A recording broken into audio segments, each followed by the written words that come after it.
Coming to you live from the bunker. Oh, you didn't forget, did you, son? Remember this bunker concept that I had a while back, and I said it's going to be a work in progress? Well, here we are. And we are about to do our very first podcast from inside the bunker here at Prepper Nation.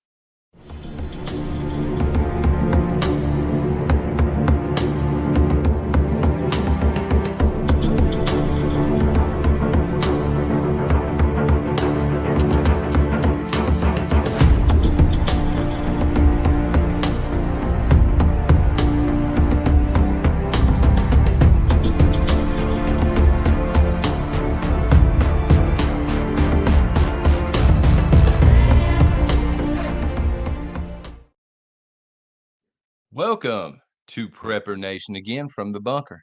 I'm John. Thank you very much for watching, for listening, for shooting a thumbs up or down. You may hate bunkers. In that case, shoot a thumbs down and for subscribing to the channel. It's truly appreciated.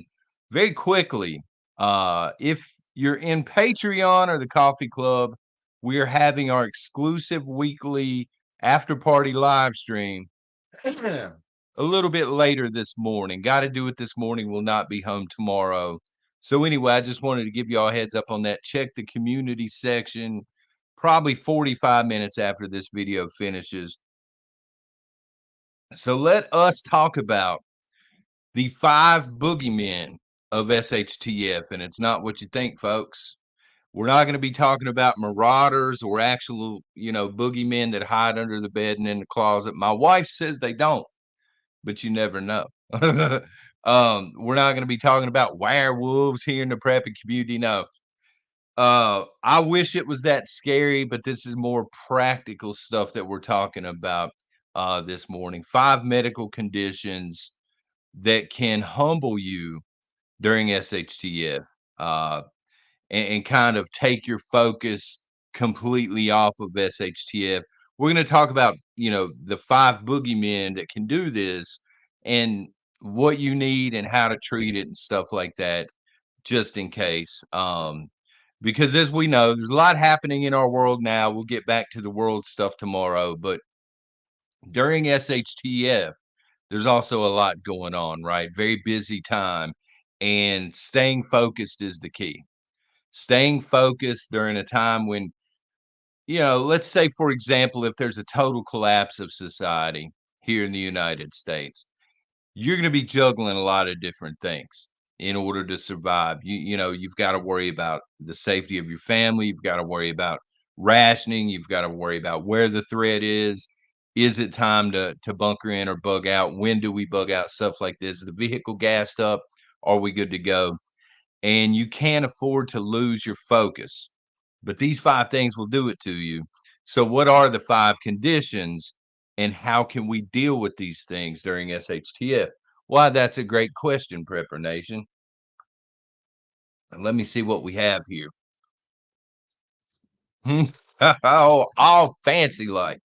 And I'm going to explain to you really quickly as we get into the first one here where this topic comes from. So the first is migraines, migraine headaches. And I know what some people are out there thinking, man, it's a headache. Get over it. Quit whining, John. Quit whining, sitting on Beasley. You still quit doing it. But migraines can take you completely out of it. Yesterday morning, as I was telling the folks on Patreon yesterday, I woke up yesterday morning and I felt like I had been sledgehammered here and here. And some of this is due to sinuses. I have to take medication for sinuses. I have to avoid certain things. But I'm like, I haven't had a migraine this bad in a long, long time, to the point where I couldn't barely function yesterday morning. And I'm like, what is going on? And I thought about it for a few minutes. And I remember the afternoon before, it was really overcast outside. It wasn't, the sun wasn't beating down on us, so to speak. And I drove for 20 minutes or so, 30 minutes maybe, with no sunglasses. So these are not a gimmick, folks. These stopped me from getting migraines, and I was stupid about it. And woke up the next morning with severe migraines because I got a condition, they tell me. So anyway, I just, I couldn't do anything yesterday. I was moving a little bit of furniture around, but how did I deal with the migraine? How did I get over it? Not the first time I've had them. Maybe some of you have dealt with them or deal with them as well. If so, please drop it in chat and let everybody else know we're not crazy. Migraines are a real thing. Um, Again, sinus medications. I take these especially when I'm out doing yard work. Mowing season tends to be horrible. And something else I've noticed, I don't know if honestly, I'm not a doctor, so I don't know if this has to do with sinuses or if it's something else. But now that fall is here and it's getting colder and it's getting colder and colder, and we go to heat, if it is a dry heat source, like a wood stove or electric heat, for example, for the first week, as my body's getting reintroduced to this stuff, I will get migraines and I'll deal with sinus crap. So, how do I deal with it? Lots and lots and lots of caffeine. Lots. Coffee, folks, coffee. And mad hydration, son. There's this counterbalance. You know what I'm saying? Here's 3 cups of coffee. Here's 3 cups of glasses of Gatorade. I'm huge on the Gatorade mixes. Gotta stay hydrated to kind of counteract all the caffeine that you're taking in because it'll dehydrate you. So there's a balancing act. But again, migraines can stop you from doing a whole lot during SHTF. So it is something to consider. Number two, nobody wants to talk about this, including me right now, son. Diarrhea. Not the fake kind that you throw out to the police officer that has you pulled over. Why were you going 20 miles over the speed limit? Oh, I got diarrhea. I'm talking about the real diarrhea. I mean, it's some crap, bro. Nobody's favorite subject. I mean, as much as I'm sitting here making light of it, I think about SHTF. I think about somebody having dug a foxhole in their backyard. They know that the blue helmets are on the way up the old mountain or something like this, and they've got a 5-gallon bucket and a diaper in the foxhole. You know what I mean? Because when you have bad enough diarrhea, if you've ever been there, you understand you can't do a whole lot of anything else. Your focus is completely taken away from the task at hand. Um, Look at the foods that cause it typically. I wrote down 3, there are a bunch more. Dairy will cause it in a lot of people. Fructose will cause diarrhea, folks, and sugar substitutes. A lot of your fake sugars and artificial sweeteners will cause it.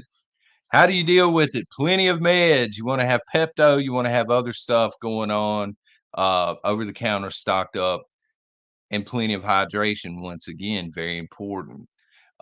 Because when you're dealing with this and you're always going to the potty, how does my wife do it? My wife knows sign language. It's either this or this, something like that. I don't know if you know sign language, but when you got to go to the potty all the time, you get dehydrated quickly. So you want to make sure you're able to replenish fluids and things like this. All right, number 3, something most of us have dealt with, and if you've dealt with this severely enough, you know I ain't playing when I bring up toothaches. I have had toothaches to the point where I could not drive. I could not do anything but pace back and forth through the house. You know, call the dentist up. I got to get in there right now, son. Well, it's going to be 3 hours. So now it's a waiting game, and you're just really, really agitated. You're mad. You're in pain. Over the counter pain relievers to a degree. It depends. Honestly, it depends on the severity of the toothache. I've had minor toothaches where I can take ibuprofen and it'll kind of ease off a little bit, or the oils and stuff that they sell that go on. I've also had them so bad that like I could take this entire bottle of Tylenol and it's not going to help. Hard liquor, hard being the very important part here. Okay, I'm not talking about wild Irish rose, that ain't going to do nothing. I'm talking about mostly alcohol. You know what I'm saying? 120 proof plus. If you can stockpile some of that and get your hands on that, To my experience, it will kill a toothache within 10 seconds. Um, Now, there's collateral damage because if it's that strong, your mouth is gonna be raw, your tongue's gonna be raw, it is what it is, but have some of that stuff on hand as a prepper anyway. Salt water, again, will help a little bit. As long as it's lukewarm water, you obviously don't want it too hot or too cold, if you have sensitivities and stuff with teeth. But salt water is another one of those deals where if it's extremely bad, it's not gonna back it off too much. And peppermint tea bags, believe it or not. I'd mentioned, I think it was last week, folks, tea bags have multiple uses, or it may just been a few days ago. I don't know. I'm getting old. My memory's slipping here. But peppermint tea bags specifically help with toothaches, and it can actually draw a little bit of infection and stuff out as well, if done properly. Bringing us to number 4, infection. Infection is something that you do not want to deal with during SHTF. Now, it can come from a lot of different things, but it can come from something minor as well. You know, you accidentally, during SHTF, there are no hospitals, we're in a collapse, you accidentally catch your hand on a nail or something. Most of us have done it. And you see that infection is setting up. How are you going to deal with that? So if you can get them, Jason Medical is a great place, by the way. They're not paying me to say that. Antibiotics. Antibiotics are great to have on hand, to have stockpiles of. But if you don't go outside the boundaries, it can be hard to get a hold of antibiotics. Doctors are quick to prescribe painkillers that can ruin your life. But when it comes to antibiotics, they're very, very skeptical about doing it. It's very hard to get antibiotics. Sanitation. Concentrate on sanitation during SHTF. Cleanliness is next to godliness. My wife tells me this usually before she wants me to clean up my messes, but it's the truth. Keep everything sanitized. And again, I'm thinking about if you have a cut or something during SHTF, being able to properly clean it and wrap it and not have to use dirty rags and stuff like this. Okay. Garlic. Garlic is a natural antibiotic. It's not going to be as strong as pill form or anything like that, but honey is also a natural antibiotic. And ginger, not the kind that wears the Alabama stuff and yells "Roll Tide, roll" all the time in the chat. I'm talking about actual ginger. If you have some of that on hand, it's a natural antibiotic as well. And there are others. If you know of others, please drop those in chat. And finally, the number 5 boogeyman, no specific order, sprains. A sprained ankle, for example, is something that can substantially change.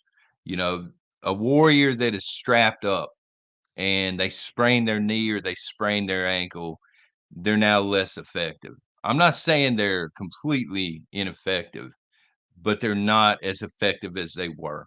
When you got a busted tire, you're moving slower, especially if you're bugging out, and it's going to be harder to do things. So, you wanna make sure that you have ACE bandages and other types of bandages, but we're huge on ACE bandages. Cold compresses. Um, this is ice, this is frozen meat.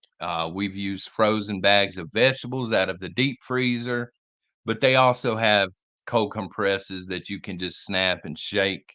They'll last about 15 or 20 minutes. I mean, they're not extraordinary, but they're there. They're available if that's you. Duct tape. Duct tape can accomplish a lot of things, especially if you don't have any ace bandages or they're all already in use or something. Duct tape is better than nothing. It ain't pretty, but it'll get the job done. Good, stable boots with a lot of support. Can you bug out and make it for 3 or 4 months or longer in a pair of cheap $30 boots? Yes. But you're gonna get blisters and you're not gonna have a lot of support, and it's going to encourage things like sprains and things. Good boots that are broken in, let me just throw that in there, will help you out a lot. in the grand scheme of things. Rest. When you have, when you have a sprained knee or a sprained ankle, you're supposed to rest it and you're supposed to limit activity. And that's when you start getting into SHTF and how sprains can affect you in a negative way. So anyway, that's my 5 boogeymen for SHTF and how we deal with them and intend to deal with them and things. Let me know if there are other boogeymen out there. And again, alternates, for example, antibiotics. Are there any other natural remedies and stuff like this? Is there anything else that you would use to properly wrap a sprain? That sort of thing. Let me know in the comments. Um, Patreon and Coffee Club. We'll be chatting here in about an hour live. For the rest of you, I'll see you tomorrow morning. Y'all take care and God bless.